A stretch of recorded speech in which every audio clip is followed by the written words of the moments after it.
After the first class, I thought maybe things would get better. I told myself, it's just the beginning. Everyone feels scared at first. But the truth is, the fear didn't disappear.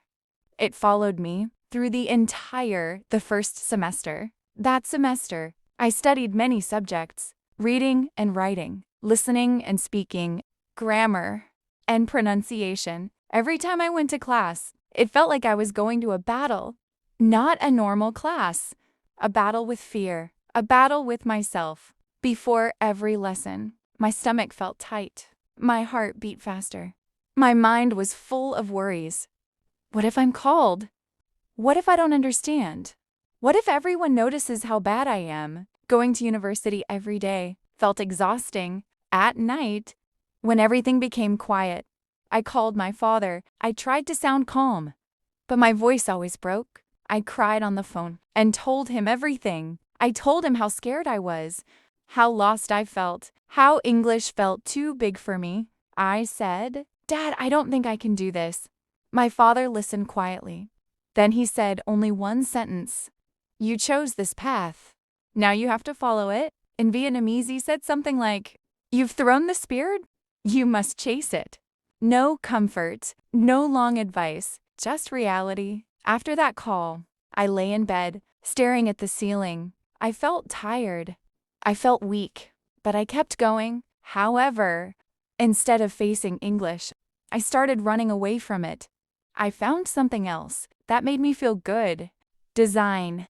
I started learning web design and app interface design by myself. I watched tutorials. I explored software. I stayed up late practicing. When I designed something, I felt confident. I felt capable. I felt smart. So, I told myself a lie.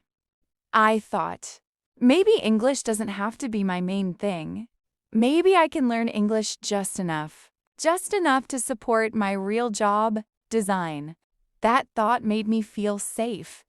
Slowly, I stopped focusing on English. I went to class, but I didn't prepare lessons. I didn't review vocabulary. I didn't practice speaking. Every class became something to survive, not something to learn. In my listening and speaking class, the teacher once said that my score was too low. She told me I needed to speak more to get participation points. My hands were shaking, but I raised my hand. The topic was simple: my hometown. I stood up. My mind went blank. I tried to speak, but only a few words came out. Broken words. Simple words. Words like a child learning to speak. No sentences. No fluency. I felt my face get hot. The class was quiet. The teacher didn't laugh. She smiled and encouraged me. She gave me 1 bonus point. Everyone thought that was kind. But inside, I felt terrible. I felt ashamed. Not because I was bad, but because I knew I wasn't trying. I knew what was wrong, but I didn't fix it. Then came reading and writing class again. That day, the teacher called my name. I had to read out loud. My hands were cold. My voice was shaking. I read word by word. Slowly. Carefully. I didn't understand what I was reading. After I sat down, the teacher said, "You read like a first-grade student. This is university. You need to practice more." He told me to go home and practice pronunciation, especially the ed ending. I nodded. Inside, I felt small. I felt embarrassed. I promised myself I would try harder. But promises are easy. Action is not. In grammar class, I understood almost nothing. The teacher explained rules, structures, tenses. Everyone else took notes quickly. I just stared at my notebook. My test scores were always below average. While my classmates got high scores, I barely passed. Every result felt like proof that I didn't belong there. I felt like a failure.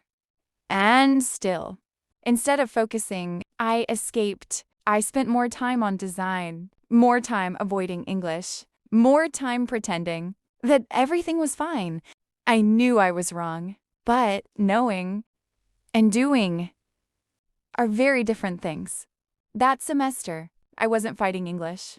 I was running away from it. And deep inside, I knew that one day, English would catch up to me. But at that time, I wasn't ready to face it. And this was only episode 2.